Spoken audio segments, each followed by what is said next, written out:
এবার আমরা যেটা আলোচনা করব অধঃক্ষেপণের কঠিন রূপ। কঠিন রূপে আমরা অনেক ধরনের বৃষ্টিপাত কঠিন রূপে যেটা অধঃক্ষেপণ বলে ওটাকে বৃষ্টিপাত বলে না, অধঃক্ষেপণ বলে। তো কঠিন রূপে যে অধঃক্ষেপণগুলো হয় সেগুলো অনেক রকমভাবে দেখতে পাই আমরা। সেগুলি তুষারপাত হয়, শিলাবৃষ্টি হয় বা স্লিট হয়। এখন আমি এই তুষারপাত সম্পর্কে একটু আলোচনা করি বা বুঝিয়ে দেওয়ার চেষ্টা করি যে তুষারপাতটা কীভাবে হয়। আমরা আগে যখন দেখলাম যে বৃষ্টিপাত হওয়ার আগে ভূপৃষ্ঠ থাকে উত্তপ্ত, কিন্তু তুষারপাতের ক্ষেত্রে এটি হয় বিপরীত। অর্থাৎ তুষারপাতের ক্ষেত্রে ভূপৃষ্ঠ কিন্তু শীতল থাকে। ভূপৃষ্ঠ শীতল থাকলেও জলীয়বাষ্পপূর্ণ বায়ু উপরে যে মেঘটি থাকে, যে অবস্থানটা করছে, সেখানে তাপমাত্রা তোমরা এখানে দেখতে পাবে -10 ডিগ্রি সেলসিয়াসের কাছাকাছি থাকে। ভূপৃষ্ঠ এর তুলনায় গরম থাকে, কিন্তু তবুও স্বাভাবিকের তুলনায় অনেকটাই ঠান্ডা, মানে প্রায় 2 ডিগ্রি বা 2 থেকে 5 ডিগ্রি সেলসিয়াসের মধ্যেই অবস্থান করে। সেক্ষেত্রে কি হয়, জলীয়বাষ্পপূর্ণ বায়ু উপরে উঠে যায় এবং উপরে উঠে গিয়ে ঘনীভূত হয়ে মেঘের আকার ধারণ করে। যেহেতু এখানে তাপমাত্রা থাকে -10 ডিগ্রি সেলসিয়াস, আমরা জানি যে 0 ডিগ্রির নিচে চলে গেলে সেটা বরফে পরিণত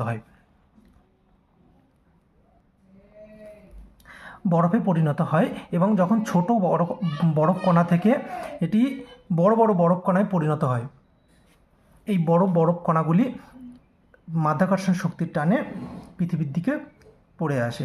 এবং যেহেতু টেম্পারেচার এখানে ডাউন থাকে, সেই কারণে এগুলি জলের আকার নিতে পারেন, জল হয়ে যায় না, ছোট ছোট এরকম বরফ কণাতেই পড়তে থাকে, যেগুলিকে আমরা তুষারপাত বলে থাকি। এটি পাহাড়ি অঞ্চল বা যেখানে খুব ঠান্ডার এলাকা, সেখানে আমরা দেখতে পারি। এরপরে আসছি আমরা শিলাবৃষ্টি। শিলাবৃষ্টি এখানে বৃষ্টি শব্দ থেকে ভ্রমিত হওয়ার কোনো কারণ নেই, কারণ এটিতেও যেহেতু শিলা থাকে, ছোট ছোট বরফের টুকরো থাকে, সেজন্য এটাকে কঠিন অধঃক্ষেপণী, আমরা কঠিন অধঃক্ষেপণের যে কঠিন ভাগটি আছে তার ভিতরে আমরা এটাকে বিশ্লেষণ করতে পারি, রাখতে পারি এটাকে।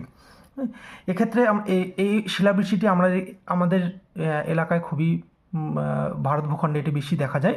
এবং শুধু তাই না, ভারত ভূখণ্ডে যেটা ক্রান্তীয় অঞ্চল, যেটা কর্কটক্রান্তি রেখা যে এলাকা দিয়ে গেছে, সেই এলাকাতেই এই শিলাবৃষ্টিটা বেশি দেখা যায়। শিলাবৃষ্টিতে কি হয় যে উত্তপ্ত ভূভাগ দেখতে পাচ্ছি যে উত্তপ্ত ভূভাগ থাকে, এবং টেম্পারেচারটা আমরা যদি একটু খেয়াল করি, তাহলে আমরা ভূপৃষ্ঠের কাছাকাছি টেম্পারেচারটাকে 35 ডিগ্রি সেলসিয়াসের কাছাকাছি দেখতে পারি। এটা 35 ডিগ্রি মানে কিন্তু এটি 30 থেকে 40 ডিগ্রি টেম্পারেচারের মানে মধ্যেই ঘোরাঘুরি করে, যেহেতু ওটা গরম থাকে। আর শীতল যে মেঘটি থাকে সেটা কিন্তু প্রায় 0 ডিগ্রির নিচে থাকে। এখানে আমি 10 ডিগ্রি রেখে এটাকে বর্ণনা করার চেষ্টা করেছি যে এতটাই ঠান্ডা থাকে, এর থেকেও বেশিও হয় অনেক সময়।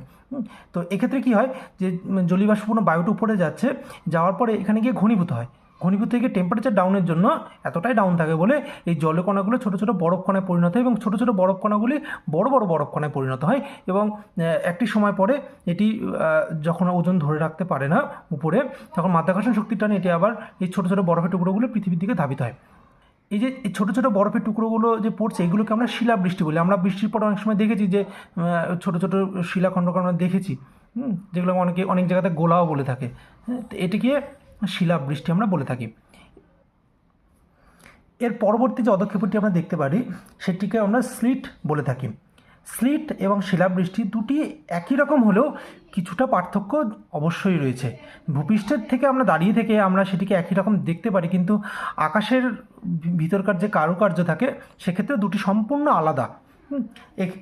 শিলাবৃষ্টিতে আমরা দেখেছি শুধু মেঘ থাকে, একটি সিঙ্গেল মেঘ থাকে, কিন্তু স্লিটে শীতল মেঘের, এই উত্তপ্ত ভূপৃষ্ঠের উপরে শীতল মেঘ থাকে, এবং শীতল মেঘেরও উপরে উষ্ণ মেঘ থাকে। এই উষ্ণ মেঘটিতে কী করে, যখন এই জলীয়বাষ্পপূর্ণ বায়ু যখন উপরে উঠে যায়, এই উষ্ণ মেঘের কাছে চলে যায়, গিয়ে এখানে ঘনীভূত হয়ে বৃষ্টির আকার ধারণ করে, জলকণায় পরিণত হয়, পড়তে থাকে। কিন্তু তার নিচে শীতল এই মেঘটি অবস্থান করে। শীতল মেঘের মধ্যে দিয়ে আসার সময় এই জলকণাগুলি, মানে বৃষ্টির যে জলকণাগুলি, সেগুলো ঘনীভূত হয়ে, মানে শীতলিত হয়ে, ঘনীভূত নয়, শীতল হয়ে আরও ঠান্ডা হয়ে এটি বরফ খণ্ডে পরিণত হয়, বরফের ছোটো ছোটো টুকরো হয়ে পৃথিবীর উপরে ঝরে পড়ে। একে আমরা স্লিট বলি। যদি আমরা একে উষ্ণতার হিসেবে দেখি, তাহলে আমরা ভূপৃষ্ঠের কাছাকাছি টেম্পারেচার প্রায় 20 ডিগ্রি সেন্টিগ্রেডের নিচে কাছাকাছি আমরা দেখতে পাচ্ছি, কিন্তু শীতল মেঘের এই অবস্থানটা এই মাঝখানে দেখুন -10 ডিগ্রি টেম্পারেচারের কাছাকাছি থাকে, হ্যাঁ, যাতে বরফ দ্রুততার সাথে বরফে পরিণত হয় এই অংশে, এবং উপরের উষ্ণ মেঘের টেম্পারেচারও বেশি থাকে। তো এই কারণে আমরা এখানে প্রথমে তরল রূপে দেখছি, এবং তারপরে কঠিন রূপে পৃথিবীতে ঝরে পড়ে বলে আমরা দেখতে পাচ্ছি। তাহলে বন্ধুরা অধঃক্ষেপণ সম্পর্কে একটু বোঝা গেল। এই আজকের অধঃক্ষেপণটি সম্পূর্ণভাবে বুঝতে গেলে এতটুকু তো ধৈর্য অপেক্ষা করতে হবে। আর বেশি বড় করব না ভিডিওটি, আজকে এখানেই শেষ করছি। ভিডিওটি ভালো লাগলে লাইক করবেন, শেয়ার করবেন, আমার চ্যানেলটিকে একটু সাবস্ক্রাইব করবেন। পরবর্তী কোন টপিক নিয়ে আলোচনা করব সেটি বললে আমার ভিডিও বানাতে আর একটু সুবিধা। কোনো জায়গায় বুঝতে অসুবিধা থাকলে আমাকে কমেন্টে জানাবে। জয় হিন্দ, জয় ভারত।